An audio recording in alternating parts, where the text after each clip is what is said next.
हमें बचपन से ही यही सिखाया जाता है कि जो व्यक्ति अपनी लाइफ में जितनी ज्यादा मेहनत करता है वो उतना ही ज्यादा सफल और कामयाब होता है।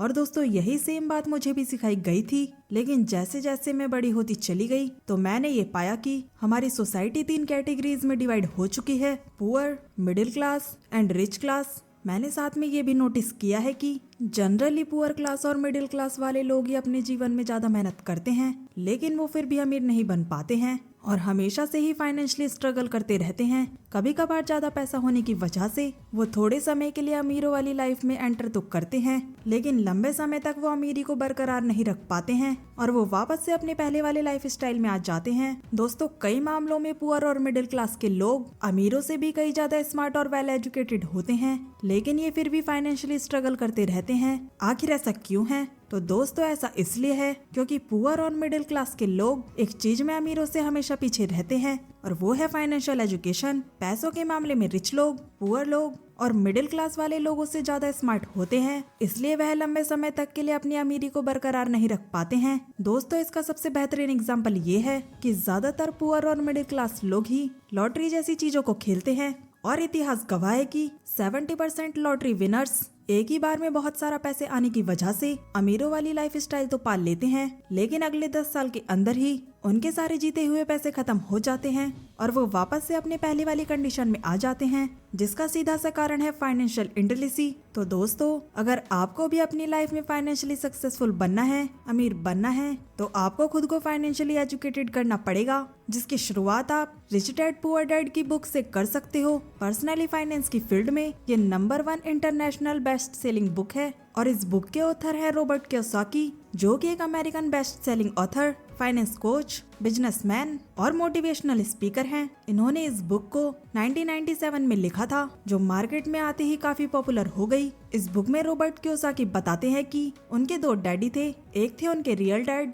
जो कि हाईली एजुकेटेड पीएचडी होल्डर थे और एक रेपुटेटेड कॉलेज में प्रोफेसर थे, लेकिन इसके बावजूद भी वो अपनी फाइनेंशियल लाइफ में हमेशा से अनसक्सेसफुल थे और उन्होंने पूरी जिंदगी फाइनेंशियली स्ट्रगल किया, जिसकी वजह से रॉबर्ट इन्हें पुअर डैड कहते हैं। और दूसरी तरफ रॉबर्ट के दोस्त माइक के पिता हैं, जो कि 8वीं पास हैं, लेकिन वो बहुत अमीर हैं और अपनी फाइनेंशियल लाइफ में बहुत ज्यादा सक्सेसफुल हैं, जिस वजह से रॉबर्ट इन्हें रिच डैड बुलाते हैं। रॉबर्ट जब केवल 9 साल के थे तब अपने स्कूल में दूसरे अमीरों बच्चों को देखकर उनके मन में ये सवाल आया कि आखिर वो इतने अमीर क्यों नहीं हैं और वो भी अमीर कैसे बन सकते हैं। जब इस सवाल को उन्होंने अपने पुअर डैड से पूछा तो उनके पुअर डैड ने कहा कि मेहनत करके पढ़ाई करो और अच्छी सी कंपनी में जॉब ले लो, फिर अगर तुम लकी रहे और तुम्हें प्रमोशंस मिलते रहे तो शायद तुम अमीर बन जाओगे। इसके अलावा उनके पुअर डैड ने ये भी कहा कि हमें एक्सपेंसिव चीजों के बारे में नहीं सोचना चाहिए क्योंकि वो हम अफोर्ड नहीं कर सकते हैं। रॉबर्ट के पुअर डैड इनकम ड्रिवन थे, यानी कि वो अपने स्टेटस को अपने इनकम से मेजर करते थे, ना कि नेटवर्थ से। अब ये सब सुनने के बाद रॉबर्ट माइक के पिता के पास गए, जिन्हें वे अपना रिच डैड कहते थे, और बस 9 साल की उम्र से ही अमीर बनने के लिए उनके फाइनेंशियल एजुकेशन की शिक्षा शुरू हो जाती है, जो कि उनकी उम्र के 39 साल तक जारी रहती है। रिच डैड से सीखते हुए सारे लेसन्स का जिक्र रॉबर्ट कियोसाकी अपनी बुक रिच डैड और पुअर डैड में करते हैं, जिसे अगर कोई भी व्यक्ति समझ लेता है तो वो भी अमीर बन सकता है। और इस वजह से आज की इस वीडियो में मैं इस बुक के 4 इंपॉर्टेंट लेसन्स आपके साथ शेयर करूंगी, जो कि आपको भी जल्द ही अपनी लाइफ में अमीर बनने में बहुत हेल्प करेगी। तो आइए दोस्तों शुरू करते हैं। सबसे पहला लेसन है कि rich people don't work for money, money work from them. दोस्तों हमें बचपन से ही यही सिखाया जाता है कि स्कूल जाओ, अच्छे मार्क्स लाओ, कॉलेज जाओ और एक अच्छी फैंसी डिग्री ले लो, फिर तुम्हें एक बहुत ही बड़ी कंपनी में सेफ एंड सिक्योर जॉब मिल जाएगी और तुम सफल हो जाओगे। लेकिन रियलिटी में ऐसे ज्यादातर लोग एक ट्रैप में फंस कर रह जाते हैं, जिसे रैट रेस कहते हैं। यानी कि जैसे ही लोगों की अच्छी जॉब लग जाती है तो वो अमीर बनने के लिए पूरी डेडिकेशन के साथ काम करते हैं, काफी हार्ड वर्क करते हैं। फिर जब उन्हें पैसे मिलते हैं तो वो अपने स्टेटस को बढ़ा चढ़ा कर दिखाने के लिए वे लोन भी घर पर ले लेते हैं, गाड़ी लेते हैं और ऐसे ही कई सारे गैजेट्स लोन पर लेते हैं। अपने लाइफ स्टाइल को क्रेडिट कार्ड की मदद से हमेशा ऊंचा रखते हैं और फिर जब आपके खर्चे फिक्स हो जाएं तो सबसे पहले टैक्स भरो, अपने सारे बिल्स और लोन्स की ईएमआई भरो, बचे हुए पैसों से बेसिक नीड्स पर खर्चा करो और बस जिंदगी भर इसी चीजों को कंटिन्यू करते रहो। तो ऐसे सिचुएशन को रॉबर्ट कियोसाकी के रिच डैड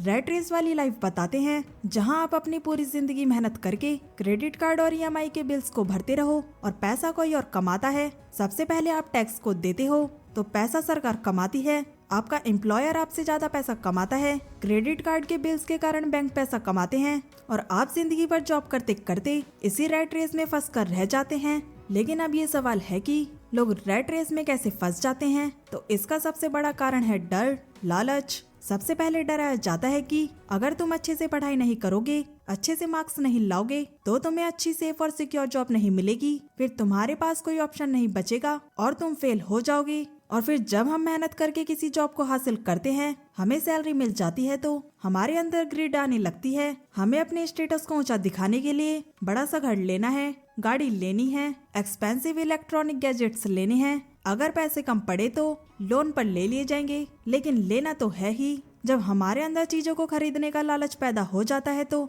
साथ ही फिर से फेयर का जन्म होता है। अगर काम नहीं किया तो पैसे कहाँ से आएंगे, बिल्स कैसे भरे जाएंगे, लोन्स कैसे पे होंगे, चीजों को कैसे खरीदेंगे। और बस इसी चीज के चक्कर में हम पूरी जिंदगी ऐसे ही रैट रेस में फंस कर रह जाते हैं, जिससे एक चीज तो कंफर्म हो जाती है कि दोस्तों इस तरह की लाइफ से हम कभी भी अमीर नहीं बन पाएंगे, क्योंकि अमीर बनने के लिए हमें रैट रेस वाली लाइफ से छुटकारा पाना होगा, इससे बाहर निकलना होगा। और ऐसा तभी पॉसिबल है जब आपका पैसा आपके लिए काम करे और आपके सोते हुए भी आपको पैसा बनाकर देता रहे। जैसा कि मान लीजिए कि आप एक ऐसे बिजनेस के मालिक हो जहां आप एक ऐसे सिस्टम को बूम करते हो जहां आपको खुद एक्टिव रूप से काम नहीं करना पड़ता है, फिर भी आपकी जेब में पैसे आते रहते हैं। जैसे कि आपने शुरुआत में पैसे लगाकर एक रेस्टोरेंट खोला है, इसलिए अब आप एक रेस्टोरेंट के मालिक हो और आपने एक अच्छे मैनेजर को अपॉइंट किया हुआ है जो पूरे रेस्टोरेंट के सिस्टम को अच्छे से मैनेज करता है, जिस वजह से सब लोग सही से काम करते हैं, अच्छा प्रॉफिट जनरेट होता है और आपको बैठे बैठे ही पैसा मिलता है।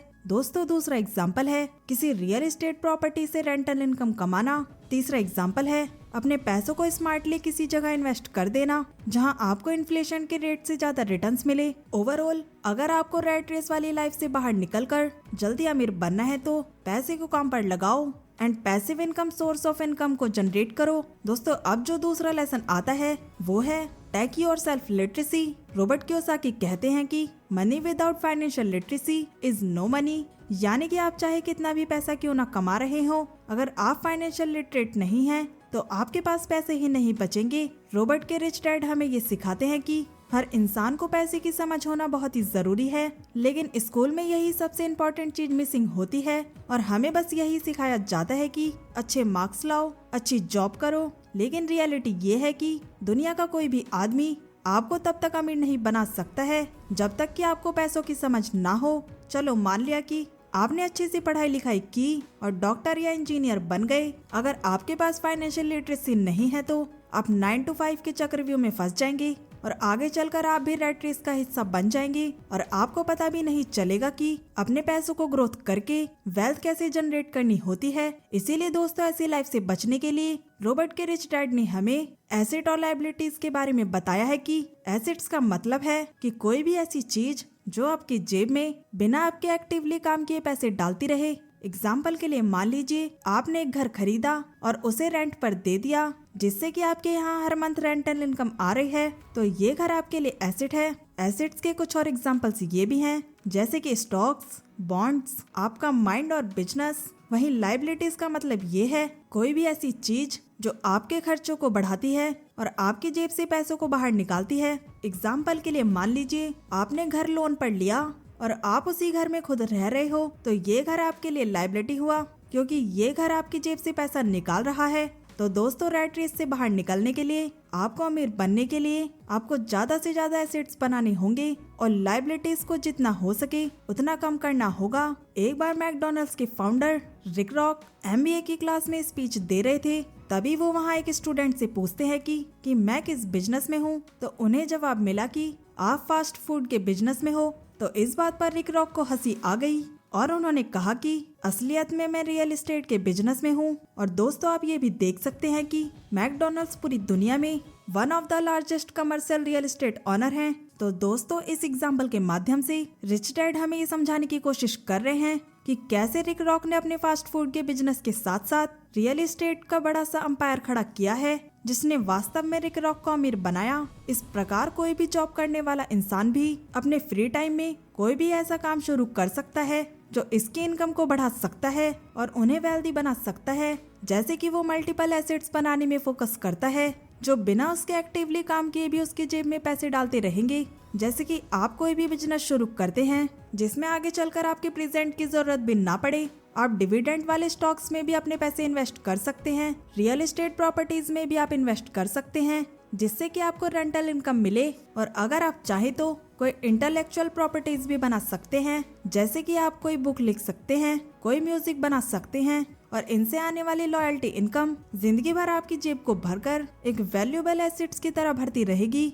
अपने डे जॉब से हम केवल बिल्स भरने और घर के बेसिक नीड्स के खर्चे चलाने के लायक पैसा कमा सकते हैं, लेकिन रियल एसेट्स बनाकर हम वास्तव में वेल्थ बनाते हैं और अमीर बनते हैं। लेसन 4 है जो कि सबसे इम्पोर्टेंट लेसन है जो हमें इस बुक से सीखने को मिलता है, वो है work to learn not to earn, यानी कि आप सीखने के लिए काम करें, पैसे के लिए नहीं। एक बार सिंगापुर में एक फीमेल जर्नलिस्ट रॉबर्ट कियोसाकी का इंटरव्यू ले रही थी, जिसमें वो कियोसाकी से बोलती है कि उसका सपना एक बेस्ट सेलिंग राइटर बनने का है, पर वो बन नहीं पा रहे हैं। उनके पास लेक्चर्स में मास्टर्स डिग्री है और उनके लिखने का तरीका काफी अट्रैक्टिव है और रॉबर्ट ने भी उसके कई सारे लेख को पढ़ा हुआ था। तो उस महिला के ऐसा कहने पर Robert Kiyosaki sales training join करने के लिए कहते हैं, जिस पर महिला नाराज हो जाती है। और क्योंकि वो पढ़ी लिखी है और सेल्स ट्रेनिंग लेना उसके लिए बहुत ही छोटा काम है जिसे वो अपनी इंसल्ट समझ रही है। तो इस बात पर रॉबर्ट कियोसाकी कहते हैं कि अगर आपकी बुक की कवर को देखोगे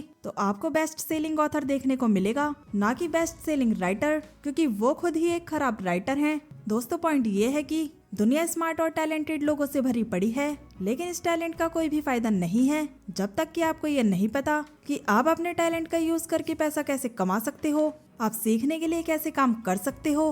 अगर वो लेडी रॉबर्ट की बात सुनकर सेल्स की ट्रेनिंग लेकर सीखने पर काम करती तो हो सकता था कि वो एक बेस्ट सेलिंग ऑथर भी बन जाती, लेकिन उसे ये काम छोटा लगा क्योंकि वो पैसों के लिए काम करती थी। और इसी तरह ज्यादातर लोग पैसों के लिए काम करते हैं, वो सीखने के लिए काम नहीं करते और ना ही सीखने पर उतना फोकस करते, इसलिए वो अपनी लाइफ में कभी अमीर नहीं बन पाते हैं। रॉबर्ट के पुअर डैड को भी हमेशा अपनी जॉब और सैलरी बढ़ने की चिंता रहती थी, जबकि रिच डैड हमेशा से सीखने पर फोकस करते थे। इसलिए जैसे जैसे वो सीखते गए वे और भी अमीर और वेल्थी बनते गए, उनके पास इतना टाइम फ्रीडम होता ही गया। तो दोस्तों, अब तो आप समझ ही गए होंगे कि गरीब लोग कभी अमीर क्यों नहीं बन पाते हैं, क्योंकि वो सीखने की बजाय पैसों के लिए काम करते हैं और अमीर लोग हमेशा सीखने के लिए काम करते हैं, जिस वजह से वो और भी ज्यादा अमीर होते रहते हैं। तो दोस्तों, ये थे वो रिच डैड के 4 इम्पोर्टेंट लेसन्स, जिसे अच्छे से समझने के बाद कोई अनपढ़ इंसान भी अमीर बन सकता है। तो दोस्तों, आज की वीडियो में इतना ही। उम्मीद करती हूँ आपको ये वीडियो पसंद आई होगी। अगर हाँ, तो वीडियो को लाइक करें और अपने दोस्तों के साथ शेयर करें और कमेंट करके जरूर बताएं और चैनल को सब्सक्राइब करना ना भूलें। सो मिलते हैं नेक्स्ट वीडियो में।